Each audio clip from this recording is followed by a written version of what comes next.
Hello and welcome to my YouTube channel, my remote class.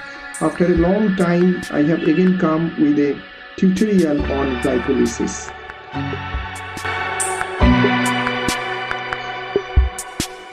Now, what is glycolysis? Glycolysis comes from the Greek word glykis.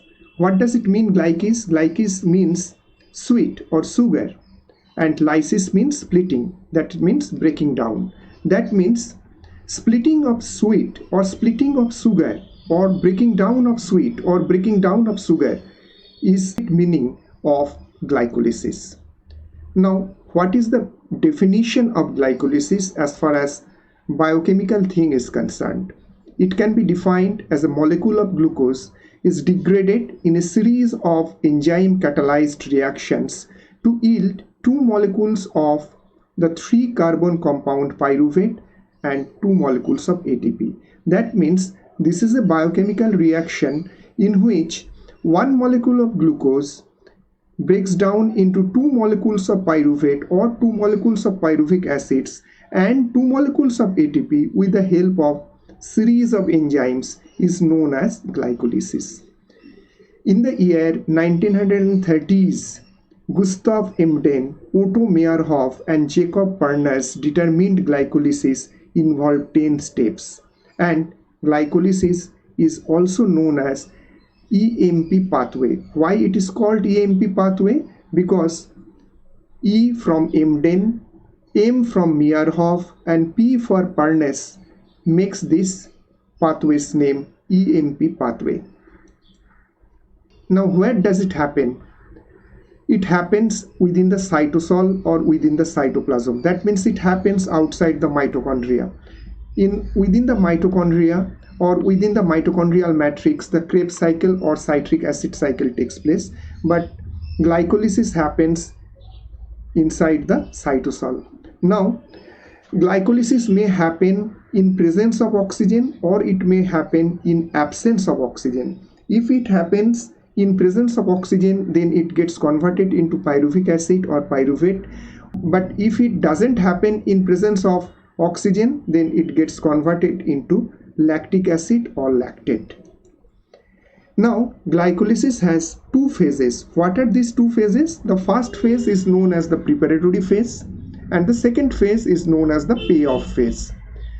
We can say that the first 5 steps of glycolysis, that is step number 1, step number 2, step number 3, step number 4 and step number 5, where phosphorylation of glucose to 2 molecules of glyceraldehyde 3-phosphate takes place, is known as the preparatory phase. And preparatory phase is also known as the activation phase. And what is payoff phase? It is the last 5 steps of glycolysis, where oxidative conversion of glyceraldehyde 3-phosphate to 2 molecules of pyruvate and the coupled formation of ATP and NADH takes place. Now, here is the entire reactions of glycolysis. Here you can see that it starts from glucose and ends to 2 molecules of pyruvate. And let us start with glucose.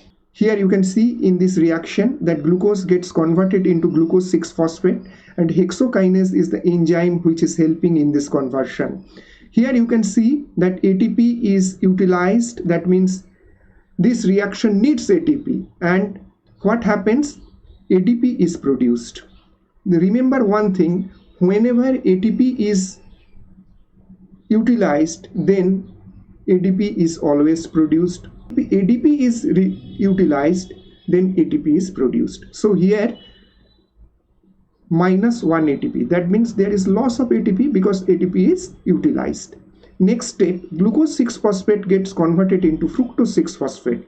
Here you can see that arrow is on the both side. That means fructose 6-phosphate can get converted into glucose 6-phosphate and glucose 6-phosphate can get converted into fructose 6-phosphate. That means they are isomers to each other. As a result, what happens?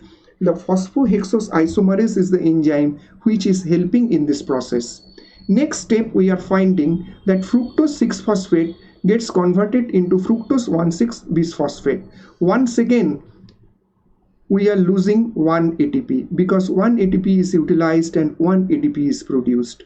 And phosphofructokinase is the enzyme which is helping in this process. Next, fructose 1,6-bisphosphate gets converted into glyceraldehyde 3-phosphate and dihydroxyacetone phosphate. And aldolase is the enzyme which is helping in this process. As you can see, that dihydroxyacetone phosphate gets converted into glyceraldehyde 3-phosphate. That means dihydroxyacetone phosphate and glyceraldehyde 3-phosphate are isomers to each other, and trans-phosphate isomerase is helping in this process. Next, glyceraldehyde 3-phosphate gets converted into 2 molecules of 1,3-bisphosphoglycerate.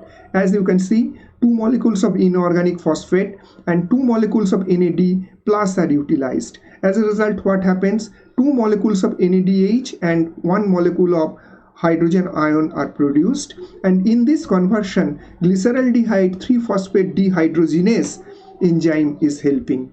Next, 1,3-bisphosphoglycerate gets converted into 2 molecules of 3-phosphoglycerate. Here is an interesting change is happening. Here we are finding that we are gaining 2 molecules of ATP because 2 molecules of ATP are utilized, and as a result 2 molecules of ATP are formed. We are finding that in this conversion, that is from 1,3-bisphosphoglycerate, 2 molecules of 1,3-bisphosphoglycerate to 2 molecules of 3-phosphoglycerate, in this conversion phosphoglycerate kinase is helping. Next, 2 molecules of 3-phosphoglycerate gets converted into 2-phosphoglycerate, and in this conversion you can see that phosphoglycerate mutase is helping. And how many molecules of 2-phosphoglycerate are formed? 2 molecules of 2-phosphoglycerate are formed. Next, once again a reversible reaction is taking place where 2 molecules of water are liberated. In this conversion, enolase is helping. It is helping to convert 2 molecules of phosphoglycerate to 2 molecules of phosphoenol pyruvate. And finally, the 2 molecules of phosphoenol pyruvate gets converted into 2 molecules of pyruvate. And once again we are gaining 2 molecules of ATP. As you can see that 2 molecules ATP are utilized and 2 molecules of ATP are formed, and pyruvate kinase is helping in this process. So if we now calculate the net balance of ATP, then we are finding that 1 molecule ATP is lost here, another molecule of ATP is lost here. That means total 2 molecules of ATP are lost, but we gained 4 molecules of ATP. Here 2 molecules of ATP, and finally in the last step 2 molecules of ATP. So 4 molecules of ATP are gained. So 4 minus 2, that means net balance 2 molecules of ATP are produced. So what is the overall reaction of glycolysis?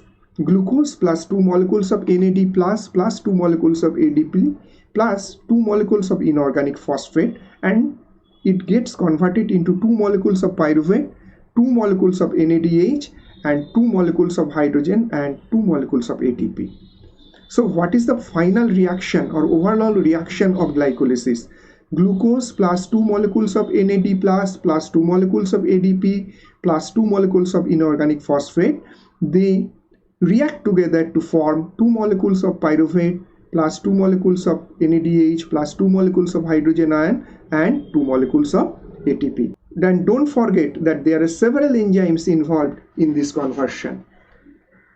If you like my video, then do like, do comment and share, and don't forget to subscribe my channel.